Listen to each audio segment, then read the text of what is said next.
I'm Courtney and this is Cody. This is our first in the car blog, so hopefully, or vlog? Vlog. So hopefully this goes okay. So today we're gonna go do a foster care video.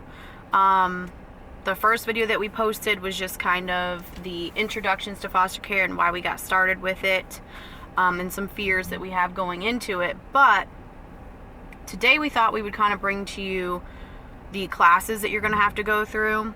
In our community, it's called Pride. I know that for other, states and regions, they call the classes, different things, but the information is probably going to be very similar.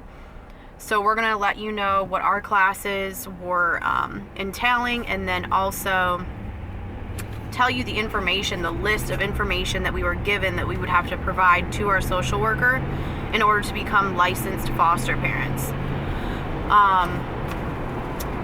So to start off with, there was 6 training classes that we had to be a part of. So it was one class a week, so it lasted 6 weeks, and ours alternated between 1 week it would be on a Monday and the next week it would be on a Tuesday, and they were from 6 to 9 p.m. each day. So I work until 6 p.m., so I was always like rushing home to try to make it, to the class on time. And so just because of COVID, that's how they were doing it, to social distance everyone. Normally you would go to a social service office or like local library to do it. Some public building. Yeah. So the first class that we took was connecting with foster pride and adoption pride. So they were kind of just going, through different things that foster kids deal with, and adopted children that they might deal with, like some sort of anxiety issues, depression, or triggers that they might deal with. There's trauma on the brain. So there's a lot of things that you have to take on when you deal with foster children, and even after they are adopted, they still deal with a lot of these issues. So they're kind of just bringing to light a lot of that in the first class. And then class 2 was on protecting and nurturing children. Do you want to talk a little bit about that? Yeah, I can do that. Protecting and nurturing children. I'm trying to remember as much as I can about this class. So the protecting and nurturing children kind of highlighted some of the situations that these kids might come out of. Like they're either coming out of homes where they were physically abused, emotionally abused, sexually abused. Sometimes you'd be dealing with kids who did not eat for days at a time. They never knew where their next meal was going to come from, or they just didn't feel safe. So they highlighted if you begin to think about the reasons, if you thought for the reasons why a child would be removed from the home and placed in foster care, these are probably just the big reasons you would initially think of, like, okay, this is probably why a child would be taken out of their home. And they were giving us tools and like scenarios on how to protect a child. Like protecting their identity was a huge one. So when they're in the foster care system, I know our social worker was like super clear about not sharing their specific story, because it's nobody else's business, and it's probably really stressful and embarrassing on that actual family. So to just blast their personal information is really unnecessary, and it's just going to cause more hurt and trauma to that child. So she put a lot of emphasis on protecting their identity, even on social media, like not taking pictures without like maybe blurring the face of the child. And then as far as like nurturing, she gave us examples too about getting some sort of like comfort items for when a child first comes into your home.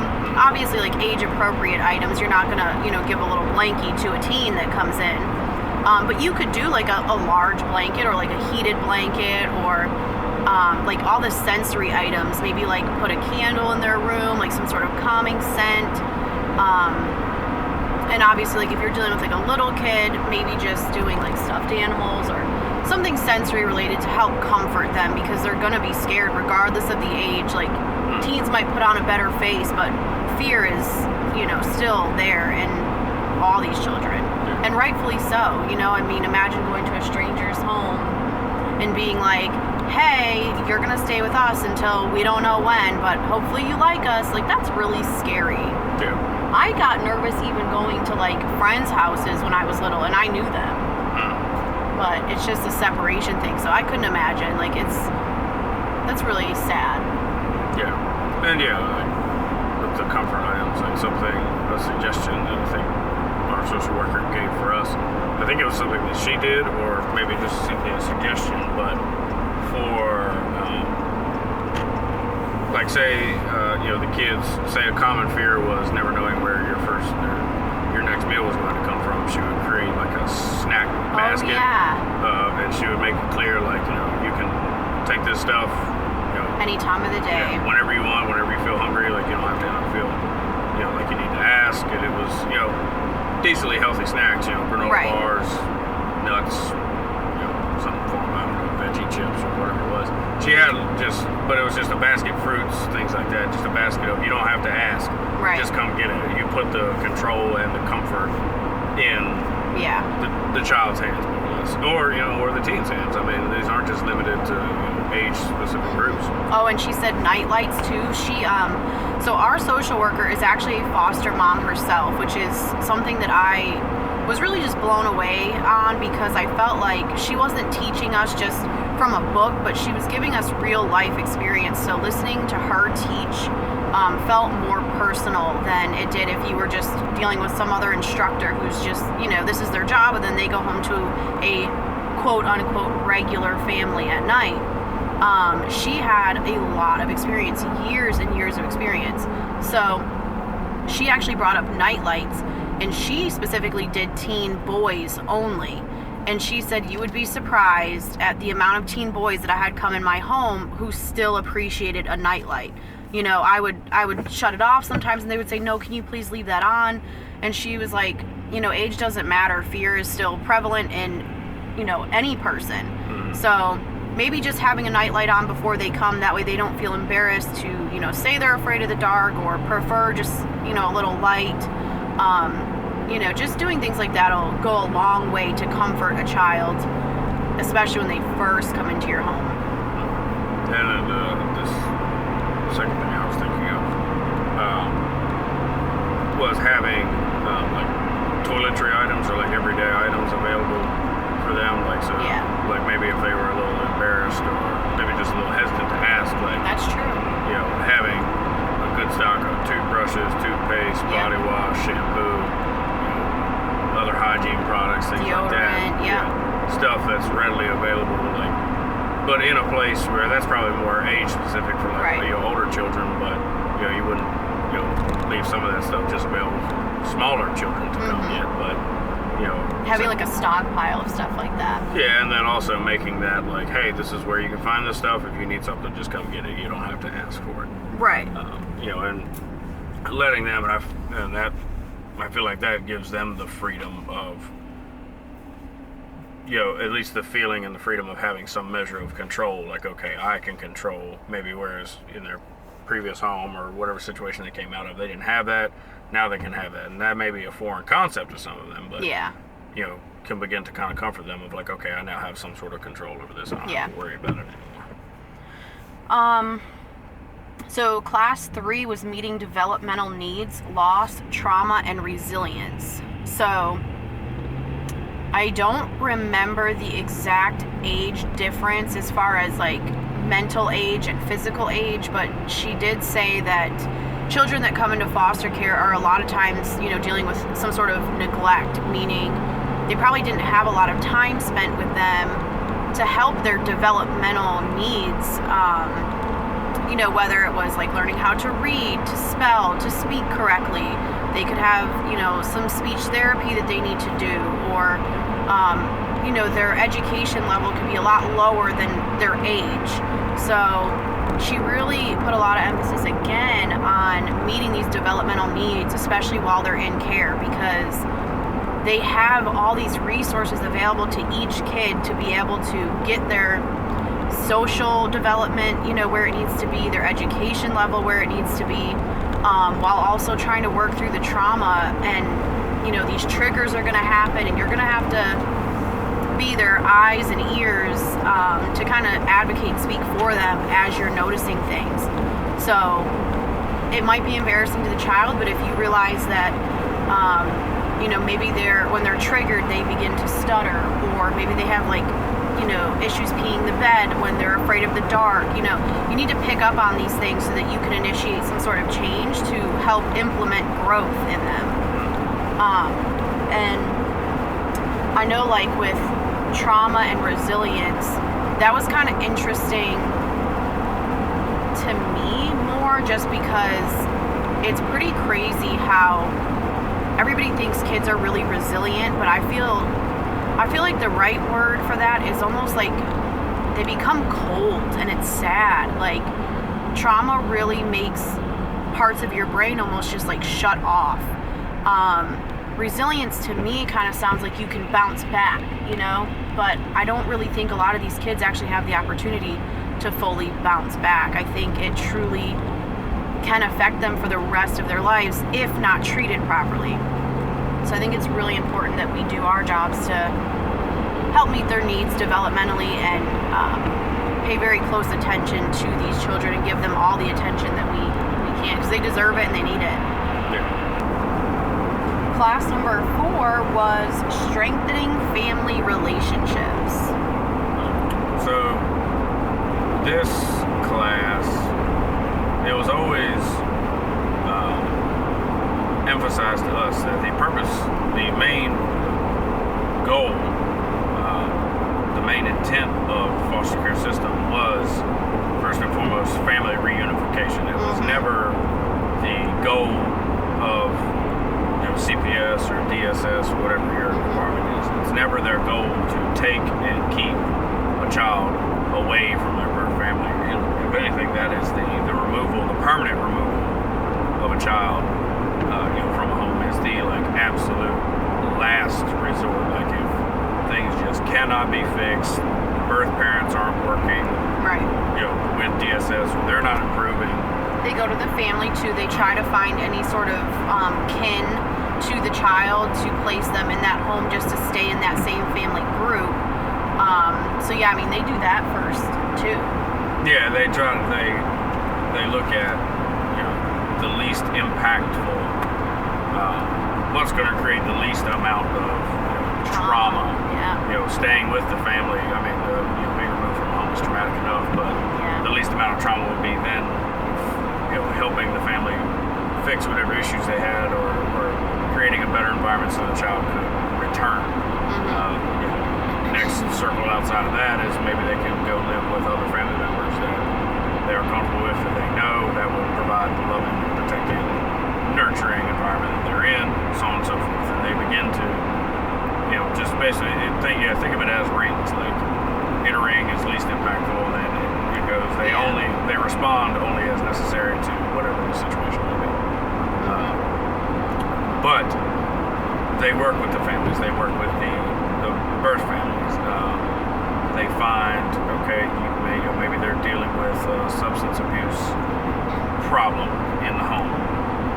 Can they help the birth family find some sort of counseling or therapy or rehabilitation program to help them, so they can conquer this addiction or problem that they're having, so that they can get their child back. Maybe they're struggling with an income problem. They either don't have a job, they can't hold down a steady job. What can we do to help you with employment? What can we do to help you with transportation, or whatever the list of problems, the endless list of problems or issues that could be whatever reason the child was removed. They really try very hard to help the birth family, because they want the birth family to improve and grow enough to where the child can return home. And then plus, not only just family, but they were talking about extending the group for that child, such as if you wanted to put them in, incorporate them into your church, or gain new friends at school, or join clubs or sports, or your family and then your friends, and just try to extend their group of people to have them have like a larger family, a larger foundation of people they can trust and lean on, so that way, like when they leave the foster care system, they still have all these avenues of people that they can reach out to. True. Yeah. Yeah, absolutely. And also, DSS does a lot to try to help you, as the foster parents or foster family build a relationship or help with your rapport with the birth family, because the birth family, again, may look at you, may look at us as you're part of the problem. Like you're the people that have a child. You're the problem. Like you're the person that's standing in my way. They try to initiate, a rapport building between us and the birth family. Talk to them, send them pictures of the child. Include them in. The birth parents still have technical, custody. Not really custody, but if the child needs permission to go do something, that decision may still fall on the birth parents. Right. Allowing them, giving them the opportunity to have some sort of measure of control, or some sort of say over still what happens to their child makes them feel like they haven't been completely ripped and torn away from them. Right, and she did say it helps too on the surface. I mean, maybe not even on the surface, but genuinely as well, like to have that child see that you are working right alongside their parent, just to kind of create like a unified front, so that the child doesn't think that it's us against their parents, or having some sort of like a loyalty divide where they feel like they can't like us because they don't want to offend their parents. Do you know what I mean? So I feel like that's also really important, like Cody said, to include them on things, and from the start, if the case allows and it's safe to do that. But making the parents feel like their child is being safe and cared for and comforted and is still their child, and that we know that we're not trying to steal their child. We are just that safe middle ground place for their child to be while they get their self together, and hopefully that makes the parents feel more comfortable with where their child is at, and maybe just lessens some nerves and some fears on their end, because they do love their child, they do care about them, which I'm sure is easy to lose sight of with hearing some of the things that these children might have gone through at the hand of their parents. But that's a whole nother issue. Number 5, class 5, was making an informed decision. If I remember correctly, this class spoke a lot about your boundaries for your family, as far as like placements that you all would take on and feel comfortable with, and asking yourself those really hard questions, as far as like where your capabilities lie, So we had this long list. I mean, there was probably 80 different things on this list that you were supposed to check, whether or not you would accept these types of placements. And it was everything from like medical issues to mental issues to emotional issues, physical issues. It went on and on. I mean, lice, scabies, all the way to ADD, to temperament issues, to physical fighting, to cussing. I mean, it listed everything. This class focused a lot on us getting really serious with each other and being like, what can we absolutely not handle? We had a few things that we just didn't feel like we were capable of caring for. A lot of it had to do with age, just because we are not home. I'm not a stay-at-home mom, he's not a stay-at-home dad, or, we don't have work-from-home jobs. We are, working, 50 hours a week at least, for me, and, he works long shifts as well, so age had a lot to do with things that we felt comfortable with. So we chose teens specifically, but each person, you guys need to be entitled to what you feel comfortable introducing into your home, especially if you have other children. What are they going to feel safe with? Who are they going to get along with most? What are you going to feel comfortable with as well? If these children are going to be sleeping in your home, you might not feel comfortable with physical aggression or sexual abuse, who might then be acted out on, your children. Or it's just, there's a lot of things you have to consider, and then make your decision based off of that. True. Yeah, that is definitely a time to be insightful towards yourself and what you feel like you are capable of doing, and definitely honest. Yeah. Something that was definitely impressed upon us was, they're not gonna.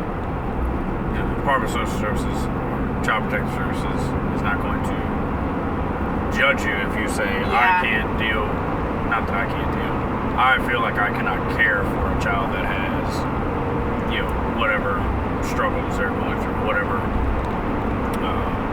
Like they had like pregnant teens. Yeah, thanks. Or ADD or, any sort of like mental impairments, like wheelchair bound. It's just, it goes on and on and on. You have to truly ask yourself those real questions of, can I handle this? Am I going to be the best care provider for this child? If the answer is no, and you do it anyways, you're doing a disservice to that child, honestly. True. And they ask you those questions so they can best narrow down or understand, like, okay, this family, is the best care to give. They are best suited for caring for children with maybe mental disabilities, cognitive functional disabilities, or special needs, things like that. They specialize in teens. This family specializes in newborns, or not so much specializes. They are best suited.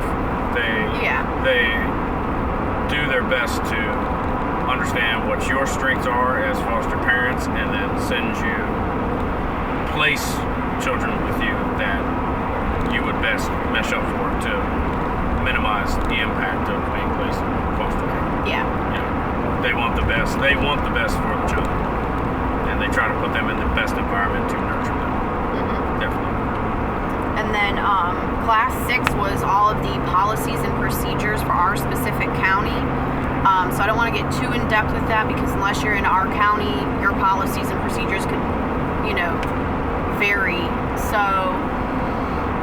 mainly things that we learned was kind of like what happens as soon as, a child comes into care, and then you get a phone call, and whether you accept or decline the placement, what happens after that. They explained, court visits. They explained pickup and drop-offs, if the county social worker is supposed to do it. They explained family visits, and they also explained case plans to us, and procedures and policies as far as like how the social media stuff worked, like to always protect their identity. Just really a broad spectrum of a whole lot of rules that I honestly was intimidated about, because I'm so afraid that I might not do something right, or all the paperwork that you have to file, and like documenting things. They said take very detailed notes. Like that way, if a child, says something about you, and, all of a sudden there's like some sort of investigation into you, like you need to have very documented notes of what you all did that day. And it seemed very scary and intimidating, because I never want something like that to happen. So I think this class made me the most nervous out of all classes, because of the amount of rules and stipulations that there are. I'm so afraid to like mess up. Get in trouble. Yeah, for sure. But again, they impress upon you that they are there. The department is there to help you, and God forbid, like if you have an issue, with a placement, if something comes up, whether it be an accusation or something of that nature, the department is there to help you. Don't ever think that you're going to be the first person that this issue has. Yeah, that's true. Happened with. I'm sure they've seen it all, heard it all. Yeah, or at least dealt with something very similar to what you're going through. So they are there. There are resources available to help you and protect you. They have to take, what was impressed upon us is they have to take everything seriously. Right. If they do need to do an investigation, or look into an issue that's been brought up, they're going to treat it as as serious as they need to every time, or they're going to treat it seriously every time. But they're not out to get you, and they're not out to, again, they want to make sure that the placement is in the best environment possible. Yeah. Well, guys, I think that pretty much wraps up the 6 classes that we had. On the next video that we do, we're going to talk to you guys about the list of things that you needed to get done as far as documentation to provide to your social worker to become an approved foster parent. This video lasted a little bit longer than I thought it was going to, so we're going to make a second video just on the things to help prepare you for foster care, and how to just maybe while you're waiting for these pride classes to come up, you can start working on this stuff so it's a little less stressful. I know we were really stressed trying to get everything in on time, so if you watch this video before you start your classes, start doing this stuff now. It's going to make a world of difference. We'll see you guys next time. See ya.